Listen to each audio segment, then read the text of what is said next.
Filipenses 4.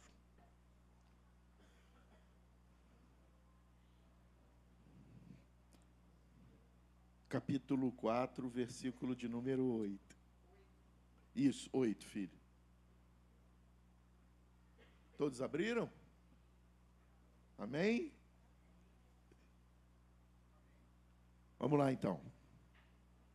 Finalmente, irmãos, tudo que é verdadeiro, diga comigo, verdadeiro. Tudo que é respeitável, diga, respeitável. Tudo que é justo, diga, justo. Tudo que é puro, obrigado. Tudo que é amável, tudo que é de boa fama, se alguma virtude há, e, soma aí, né? Sinal de mais aí. Se algum louvor existe, seja isso que ocupe o pensamento de vocês.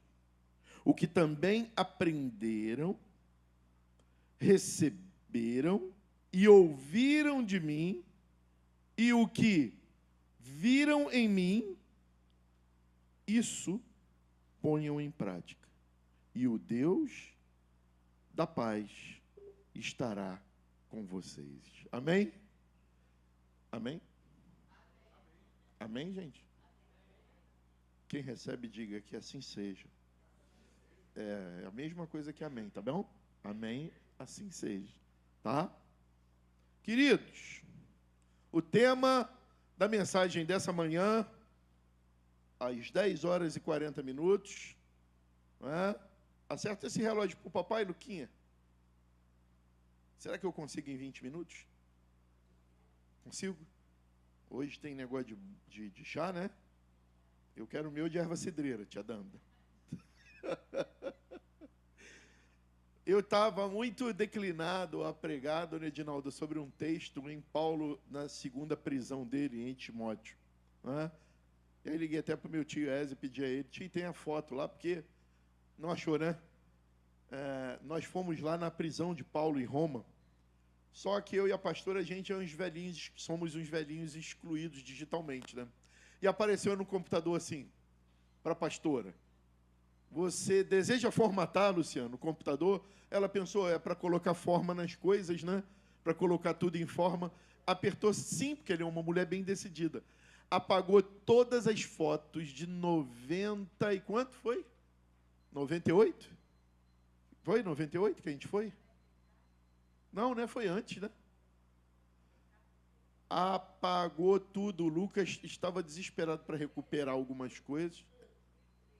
2013. 98 o Lucas nasceu, pelo amor de Deus. 2013, apagou tudo, gente. Não tem uma sequer. Mas eu estou pedindo pessoas que foram com a gente, se tem alguma foto para mandar, que eu queria mandar, mostrar. Dona Edinaldo, de repente, tem lá, Edna, aquela prisão de Paulo, que aquela senhora que o neném ressuscitou dentro da barriga, encontrou a gente. Mas eu vou pregar lá na frente. Aí eu falei, não, vou buscar essa foto que é para pregar, contextualizando, mostrando o pessoal, né? E aí, eu lá pelas tantas veio, cadê a Yasmin? Está aí a Vitória, peço perdão, né? E lá pelas tantas eu falei, Deus estava falando sobre prisão no meu coração comigo, né? E aí me brotou esse texto na mente, né? De Filipenses, que Paulo escreve, anote aí na sua Bíblia aí, Paulo escreve Filipenses na cadeia. Ele está preso. Tá? Ele, como cidadão romano, foi preso em Roma 2 vezes, Carla. A primeira numa casa. Tá? Ele vai dizer, ele estava preso, prisão domiciliar. A gente está vendo aí ultimamente como a prisão domiciliar afeta a vida de um homem, né? A natureza de um homem, né? Imagine, Luciana, ele foi preso, Gisele, dentro de uma casa, acorrentado a um soldado. Imagina isso, Pedro. Você está acorrentado a um soldado, Caio. O problema é que o soldado se convertia, Camila. Todo dia mudava de soldado. Problema para Roma, né? Mas Paulo escreve essa temática que a gente acabou de ler na cadeia. E quantas vezes nós somos levados a cadeias emocionais, cadeias da vida, cadeia das circunstâncias. Não é? E não consegue nem para nós mesmos traduzir pensamentos como esse. Quero alertar a todos que Paulo escreve esse texto a quem, gente? Para quem Paulo que escreveu, Paulo? Aos filipenses. Ele escreveu a uma igreja que se reunia na cidade de Filipos. Não é? Uma cidade em homenagem a Filipe, o domador de cavalos, pai do grande Alexandre, o Magno. Não é?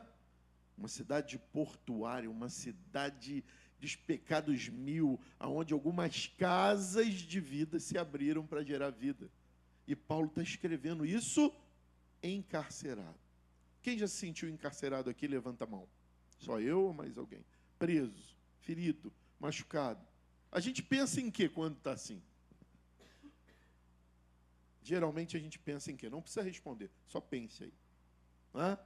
Paulo estava dizendo, finalmente, irmãos, tudo que é verdadeiro, tudo que é respeitável, tudo que é justo, tudo que é puro, tudo que é amável, tudo que é de boa fama, se alguma virtude há, nisso tem louvor. Não adianta vir aqui em cima cantar se você não pensa dessa forma. Não adianta, pastor Pérez, o senhor pregar se não pensa dessa forma. Se há algum louvor em alguma coisa, é nisso que a gente tem que pensar. Então, Sarinha, minha sobrinha, e Dante Alighieri, é Alighieri o sobrenome dele? Não? Escreveu a Divina Comédia, Dante. Viu? Estudei um pouquinho de história. Então, Sarinha, o que eu tenho que pensar? É um exercício, Joyce. Todo dia, Sueli, eu tenho que lutar para focar minha mente no que é verdadeiro, no que é respeitável, no que é justo, no que é puro, no que é amável, no que é de boa fama. Qual é a consequência disso? O versículo de número 9. Qual é a última frase do versículo 9, tia Danda? Qual é a última frase do versículo 9? Isso, lê, dona Marise. E o Deus de quê? Ou seja, se eu não penso nisso, dona Marise, eu convivo com Deus da... Qual o contrário da paz? Da guerra. Então, veja bem que o que Paulo está aconselhando, o pastor Rodrigo me corrige, o pastor Ulisses não está presente, a irmã do pastor Ulisses não está à casa, e a parte dele, como arrimo de família, é cuidar da mãe. Então, ele está com a mãe nesse período, né? À noite ele vem, a Raquel chega, mandou um abraço para a igreja, por isso se ausentou também nesse domingo de manhã. Tá? Mas os teólogos aí de plantão, né? Não precisa ser pastor não, né?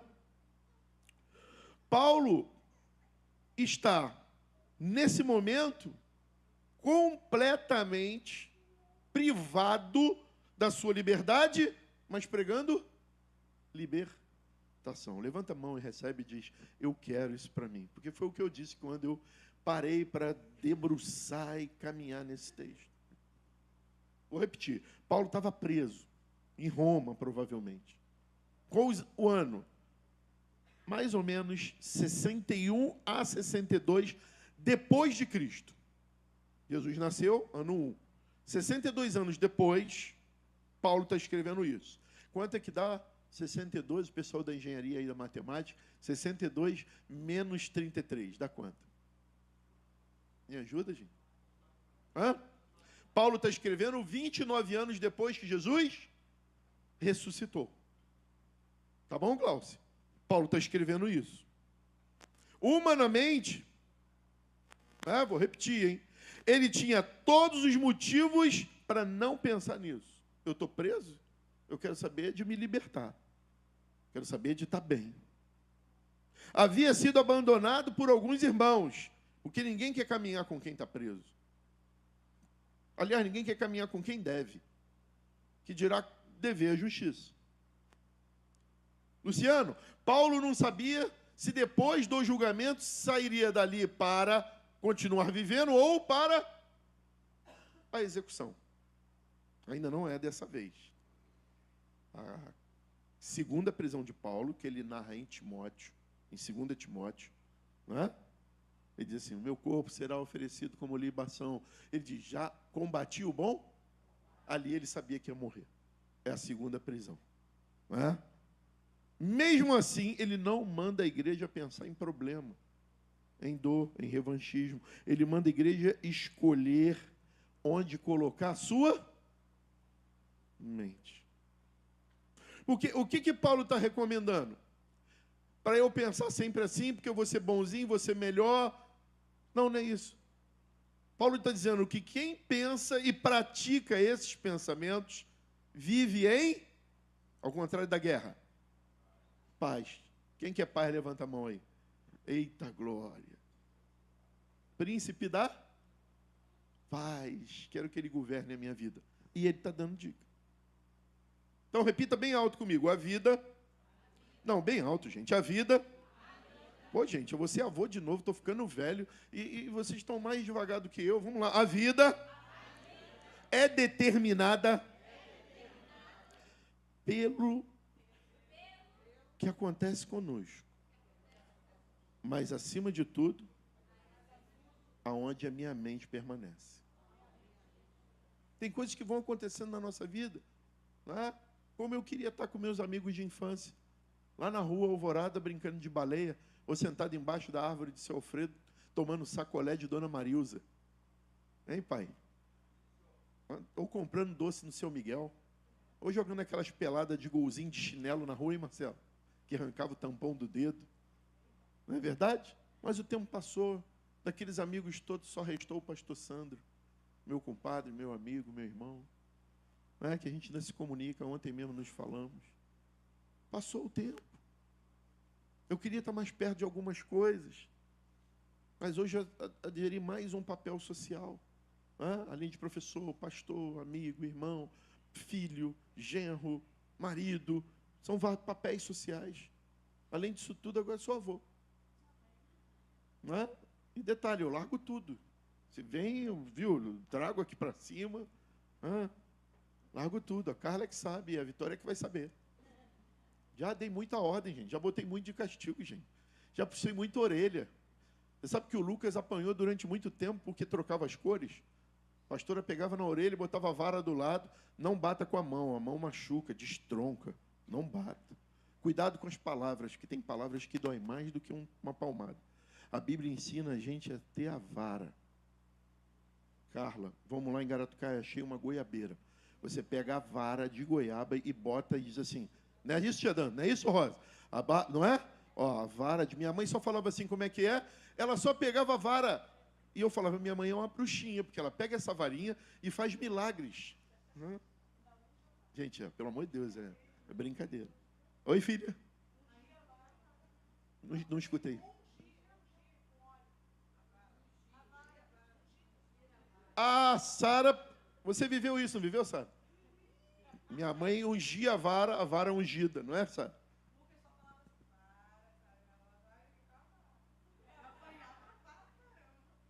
Mas o Lucas, ele nasceu com os pés tortos congênitos e veio um problema acompanhado, que é daltonismo. Então, o Jânio falava, que cor é essa? Ele falava azul, e era amarelo. A Janaína, blue, garoto, azul! Olha aqui a vara. E aí ele, mãe, não é azul, não, é amarelo. Aí, sei lá. Tu troca que cor, Lucas? Qual a cor dessas bolas aí, Lucas? Sabe que tu decorou, né? Mas você vê o quê?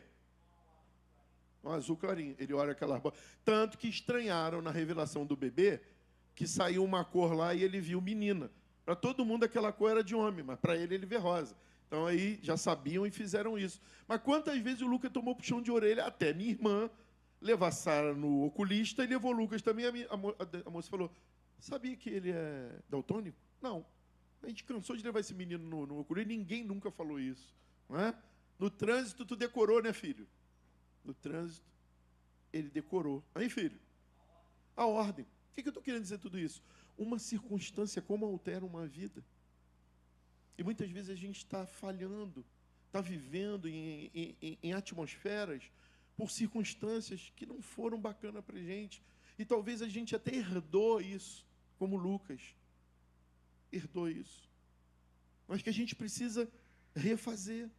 A vida não foi boa, a vida determinou algo que não é legal, mas aonde eu deixo a minha mente estar, ali eu vou permanecer. Como é que alguém, Natália, que está preso, encarcerado, amarrado a um soldado, consegue escrever isso? Porque não era cadeia física, Não era problemas que prendia Paulo. Sabe? E eu quero isso para mim, quantos mais querem? Diga amém. Então, gente, eu vou falar sobre tudo numa palavra hoje, que tem um bichinho verde, que vive quando aparece perto da gente. Qual é o nome desse bichinho verde? Esperança. A gente precisa viver por esperança, gente. Quando a gente perde a esperança, tudo acaba. Uma das coisas para a gente manter a esperança é pensar o melhor sobre as circunstâncias.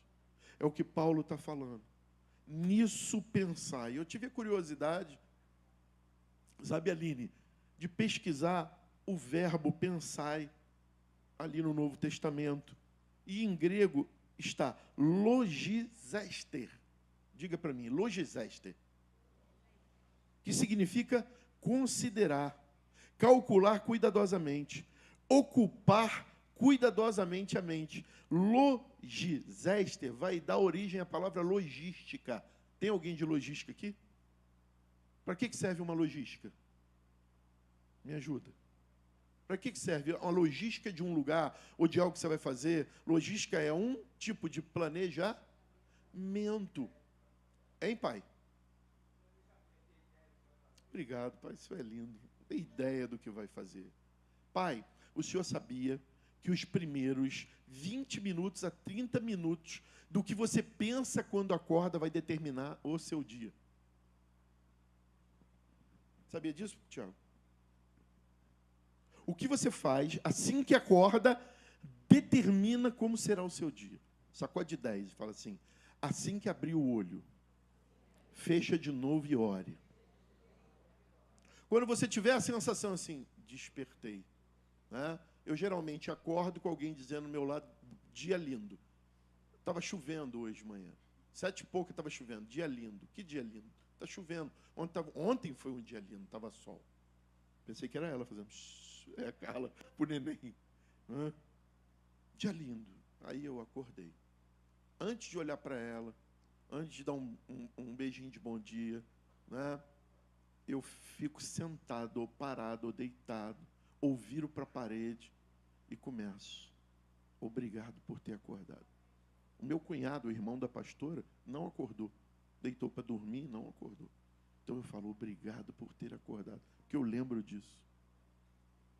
E eu começo a tentar me planejar, sabendo que, aula lá atrás hoje, 70% a 80% de pessoas que a gente encontra durante o nosso dia, ela não vem inspirada pelo Espírito Santo, Sara. Você vai para a escola, para o teu trabalho, para o trânsito, de 70% a 80% são pessoas que não são inspiradas pelo Espírito Santo. Tia Dan, se não são inspiradas pelo Espírito Santo, Luciano, são inspiradas por quem? A gente não vai dar mole para falar dele aqui, né? A quinta-feira, então, nós estamos ungindo o portão. Não tem espaço para ele aqui. Aqui quem fala é Deus e o Espírito Santo. Então, eu programo minha mente, Caio, até para quem eu vou encontrar. O quê? São palavras de derrota, palavras de acusação, palavras de mentira. Palavras dizendo o que eu não sou, palavras tentando programar o que o inimigo da minha alma quer que eu acredite. Mas eu sou mais que vencedor. Eu sou nova criatura. Eu sou geração eleita, sacerdócio real, homem escolhido para viver as promessas de Deus e manifestar. Não tem meio termo. Teve um homem que, diante de um povo que estava em dúvida, lá no Monte Carmelo, disse assim: ó Israel, até quando vocês vão cochear entre dois deuses? Se é Deus, segue a Deus. Se é Baal, segue a Baal. Toma uma decisão na vida de vocês. O que esse homem estava dizendo? Que só existem 2 caminhos. Um com Deus e outro sem Deus. Não tem 3 caminhos, 10 caminhos. Só existe 2. Um dia eu estava conversando com um filósofo que disse para mim, mas a salvação é eterna para todo mundo, concordo? Uma salvação com Deus e uma sem Deus. Isso não significa que vai começar depois da morte. Tem gente que já vive na vida o inferno. Viver sem Deus, ainda estando dentro da igreja, é um inferno. E era o que Paulo estava dizendo para esse povo. Eu sei que foi duro, gente. Eu sei que chocou, mas era o que Paulo estava dizendo para eles. Se vocês não pensam assim, vocês nunca vão experimentar a paz. Se vocês não pensam assim, conhece pessoas que só pensam o pior dos outros? O pior das circunstâncias? Ela nem saiu de casa, mas se o carro bater, se o avião cair, se o mundo, se o Titanic, se uma baleia sair do ralo, ela fica imaginando tudo ruim e vai programando a mente dela para o ruim. Isso não é coach, não, gente. Isso é ser humano. Não é à toa que Jesus disse, no mundo tereis aflição, tende. E isso vai começar quando, Rodrigo? Quando eu acordo. Se eu começar a acordar, e na minha oração, Joyce, eu der, João, abertura, ele começa a dizer assim, vai orar por quê? Tu tem conta para pagar, ainda não pagou? Vai orar por quê? Ele começa. Aí eu falo, obrigado, diabo, por estar tentando me lembrar das coisas. Eu anoto no caderno, tenho que pagar isso, eu tenho que fazer isso, eu tenho que comprar o leite, eu tenho que comprar, sei lá. O tempo todo tenta interferir, tenta sabotar, tenta tirar tudo isso que Paulo está aconselhando à igreja de Filipos e a nós hoje também. Lembra da pregação da raposinha? Ela não consegue comer a uva, ela não consegue comer a flor, ela vai aonde? Na raiz. E não são animais grandes, são raposinhas que comem a raiz. E o viticultor olha e fala, olha, está cheio de flor, olha, está dando fruto, mas a uva não desenvolve. Por quê? O que está crescendo ali ainda é um pouquinho de vida que tem na videira, mas já não tem mais raiz. E Paulo está indo na raiz aqui. Nisso pensai, ou seja, faça uma logística todo dia do que você tem que pensar. Ah, pastor, mas eu estou assim porque ele fez ou falou de mim ou ela. Querido, o que as pessoas fazem é que você levanta a mão e recebe. O que falam e fazem contra você não diz o que você é, diz o que a pessoa é. Não o que você é. Ou seja, Paulo está dizendo, escolha conscientemente aonde a sua mente vai morar. Somos nós que damos residência à nossa mente, à nossa cabeça, aos nossos pensamentos. Somos nós que damos o endereço para ela. Nisso pensai. E a mente do homem, Camila, ela sempre encontra dois caminhos. Ou interpreta tudo pela fé, ou interpreta tudo pelo medo. Ou eu vivo pela fé, Sarinha, ou eu vivo pelo medo. Porque quem não vive pela fé, vive pelo medo, pela insegurança, pela incerteza. E Lutero foi impactado com essa palavra. John Wesley foi impactado com essa palavra. O justo viverá pela fé. Abacuque foi completamente transpassado, como uma espada transpassa. Por isso que a palavra de Deus é a espada. Ainda que a figueira não floresça, ainda que nos campos não haja mantimento, todavia eu me alegrarei no Senhor. É a minha mente que vai dar, no final, destino a quem e aquilo que eu vou ser e que eu vou viver. Quem alimenta o medo perde a paz. Quem alimenta a esperança encontra força. Uma pessoa com esperança, ela tem força. O computador está ruim, gente? A gente não vai conseguir passar o vídeo? Eu boto no grupo, então. Nada vai me incomodar.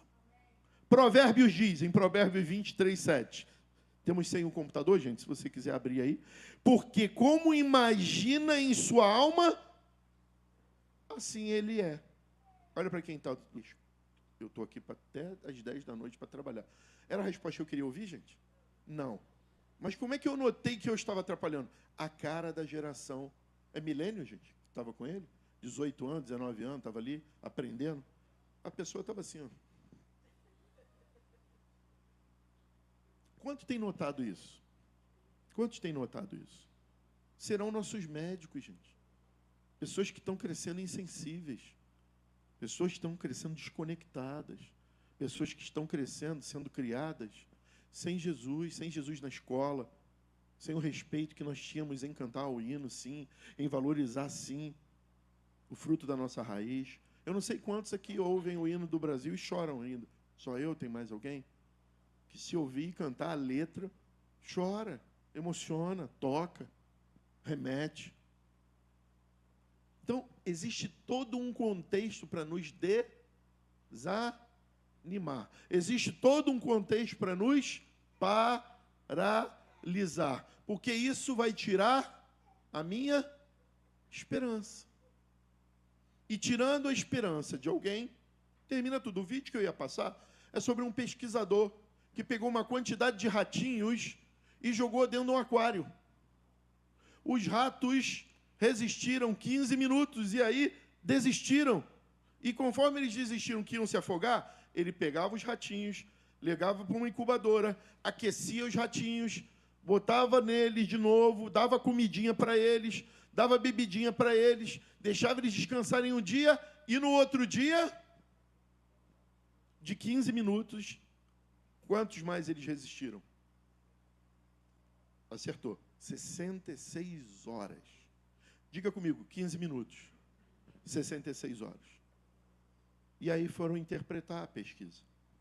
Os ratos de 15 minutos que desistiram da vida da primeira vez, os mesmos ratos, depois ficaram 66 horas, porque eles estavam esperando, diga esperança, esperando aquela mão invisível pegar muito maior do que eles e levar ele. Quem vive de esperança, espera uma mão invisível que está disposta para mim e para você, que está disposta para nós, para nos levar para um lugar, para resistir muito mais. Sacode 10 em volta de você e diga, vamos viver por esperança.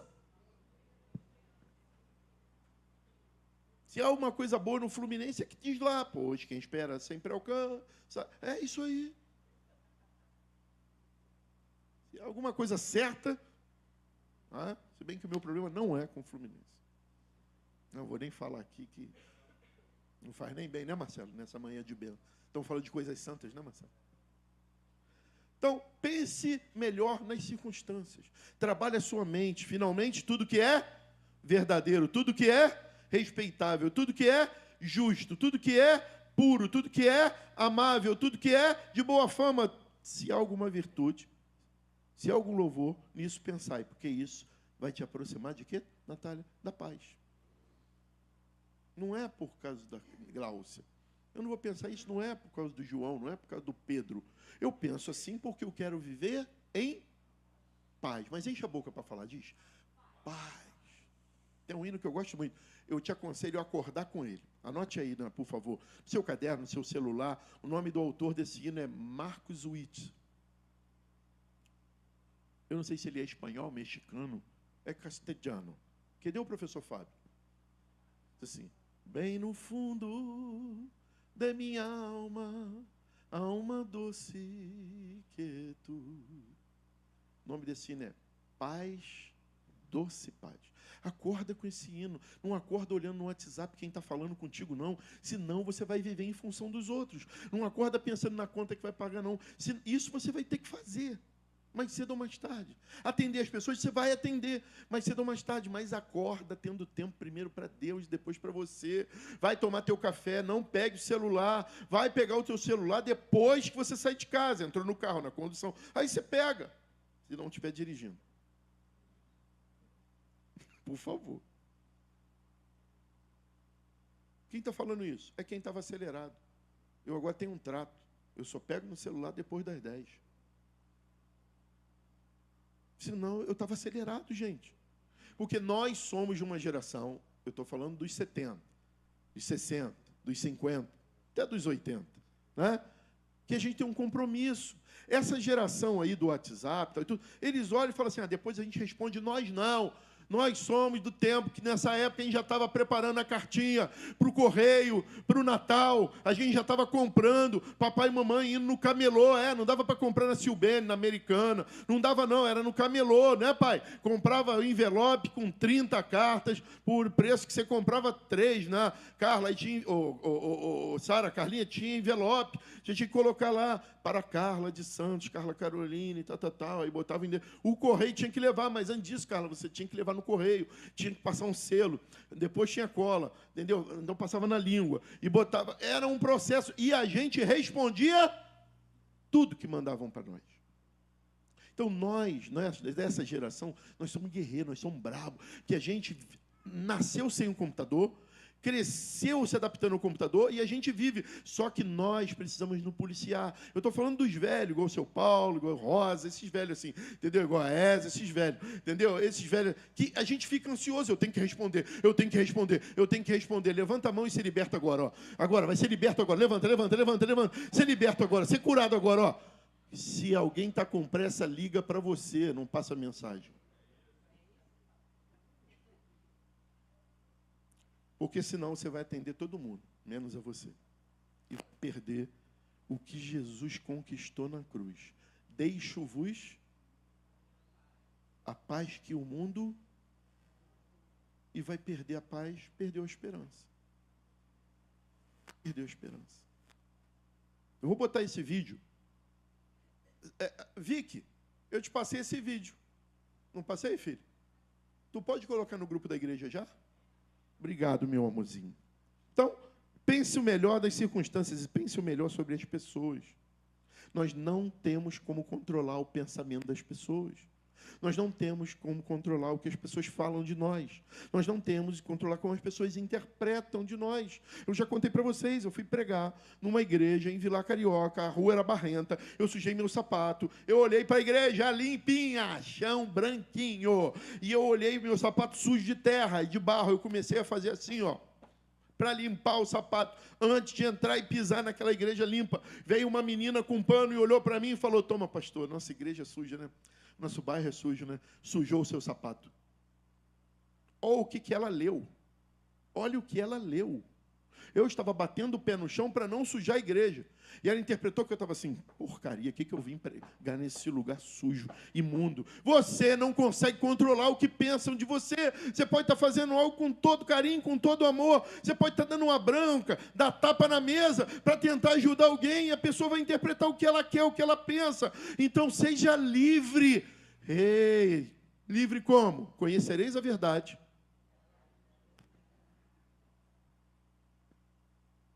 Não tem como controlar, gente. O ser humano tem a tendência natural de interpretar o pior dos outros.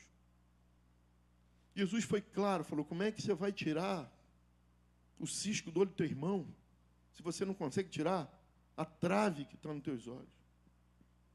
Nós temos a tendência natural, não é hoje, Jesus já avisou. Basta alguém ter uma atitude errada, não é com vocês, não comigo. Eu já crio uma história na cabeça. Ah, tá vendo? Foi por isso. Por isso. Não veio aqui? O camarada furou o pneu, o camarada chegou atrasado por isso. E eu já estou interpretando e fazendo uma história na minha cabeça. Diga misericórdia. Mas Cristo fez exatamente o contrário. Ele conhece o nosso pecado. Ele conhece a nossa rebeldia. Ele conhece a nossa queda. A nossa queda. Mas mesmo assim, Ele escolheu fazer o que por você, Carla? O que Ele escolheu fazer por você, Rodrigo? Jesus escolheu fazer o que por você, Caio? Se é alguém que sabe quem a gente é, do avesso, de trás, por diante, é quem, dona Edinaldo? Mas Ele escolheu morrer. Ele escolheu morrer. Está vendo esse todo errado aí? Como assim, pastor? O que você está dizendo? Deus amou o século 1. Deus amou o... Vamos lá, gente, João 3,16. Deus amou a igreja de tal maneira que deu o seu único filho. Vamos, repete comigo. Deus amou a igreja. Deus amou os metodistas. Deus amou os Casa e Vida. Deus amou quem, gente? Significa que para a gente que você não quer dar mais oportunidade, nem tem esperança.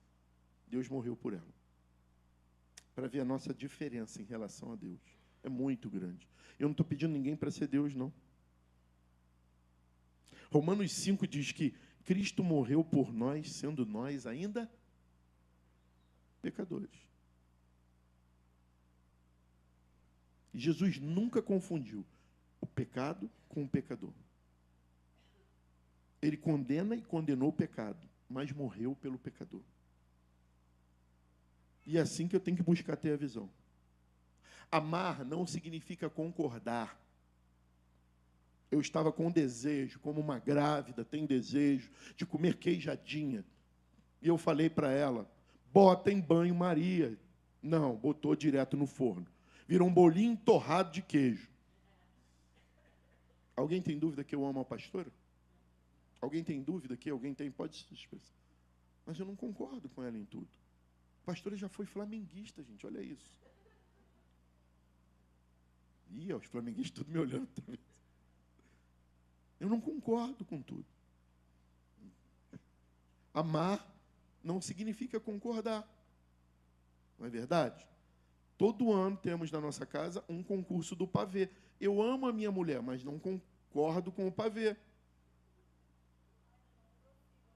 Tá bom.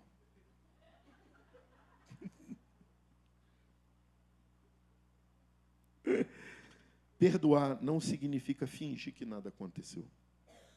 É lógico que para confiar novamente a gente exige tempo, frutos, arrependimento, choro, diálogo. Mas deixar de amar nunca vai ser uma opção por quem já foi amado por Jesus. Perdão liberta primeiro quem perdoa. Eu não perdoo porque a Janaína é boazinha ou porque ela merece. Eu perdoo porque eu quero andar livre. Eu perdoo porque eu quero ter esperança. Eu perdoo porque eu não quero ser acusado. Não quero achar falta em mim. E ressentimento. O ressentimento mantém duas pessoas encarceradas. A primeira está presa na culpa. A segunda está presa na amargura. Eu quero concluir. Eu quero concluir essa mensagem. Lembrando que, quando fala que vai concluir, Luciano, tem mais quantas vezes mais? Está rindo. Eu só falei em você, senhor, porque você está rindo. Daí, quando eu falei, concluindo, olha para trás, olha lá. 20 anos juntos, né, Luciano? Mas eu estou mudando. Filipenses 4:8 nos afirma que só é possível porque Cristo mudou nossa maneira de pensar. Paulo está dizendo, isso só é possível se Jesus mudar. E a maior prova da mudança por nós é a cruz. Enquanto nós merecíamos a condenação, Jesus falou, redenção. Enquanto nós olhamos e vimos uma cruz, Deus falava, ressurreição. Enquanto nós vemos o fim, Jesus olha e fala, faz de novo, eu acredito em você. Você vai ser melhor do que você imagina. E esse olhar, gente, que o Espírito Santo quer formar em nós, sobretudo, a partir de agora, quem quer levanta a mão e diga, eu quero, eu recebo. Não é ser ingênuo, não, gente. Não é esquecer o passado, não. Mas é um olhar cheio de verdade, de graça, de esperança. E eu quero, esse é um homem que eu vou seguir o que ele escreve até a morte. O maior avivalista dos tempos pós-modernos, depois de Lutero, chama-se John Wesley. E ele escreveu, pense e deixe pensar. Ou seja, mantenha suas convicções firmes, mas um coração cheio de amor. Se você encontrar alguém que não pensa como você não precisa provar nada. Não entre em discussões. Falei isso de manhã, não falei? Nós temos 2 sacramentos, mas há outras irmãs cristãs que têm 7, 8, 9 sacramentos. Você vai brigar para quê? Não é verdade? Eu ontem estava conversando com meu pai no carro, né? E aí nós estamos falando sobre 2 pensamentos, né? E, na verdade, a gente está falando nome de rua, né? Aí estava falando de Salvador Allende. Aí eu falei a característica assim, Salvador Allende, grande canhoteiro. Aí ele falou assim, não. Aí eu falei assim, não vou nem discutir, né? Aí eu falei assim, pai, lembra de Pinochet? Aí ele lembra. Quem foi Pinochet? Não, Pinochet, não, o cargo dele. Ah, o general. Ah, tá bom. Vou nem discutir com o senhor, pai. Aí ele, é mesmo, você está certo, eu estou errado. Você não precisa discutir. Não, tenho certeza que Salvador Allende... O que era uma viagem para Garatucaia para ajudar a minha sogra. Já ia começar no carro uma grande confusão. E aí a gente, antes de perder a esperança, quem está querendo usar minha boca? Quem está querendo usar esse comentário aí para dar paz, trazer a guerra? Opa, eu tenho um Deus que me deu sabedoria para entender aonde vai chegar isso. E aonde eu não quero chegar. Deixo-vos a paz. A minha paz vos dou. Não a que o mundo dá. Não é essa paz simplesmente de ausência de guerra. É a paz que Paulo está vivendo, minha filhada. De no meio da prisão ter paz. No meio da acusação ter paz. Ele tinha, tio, toda a certeza que estava certo, mas estava preso. Mas mesmo assim ele sentia paz. Quem quer viver isso além de mim? Mais alguém? Fecha teus olhos. Queria que você fizesse uma pergunta para você. Não responda para mim. Responda para a tua alma. Faça uma pergunta para o teu coração. Em que a minha mente tem permanecido? No pior ou no melhor? Na acusação ou na graça? Na crítica ou na esperança?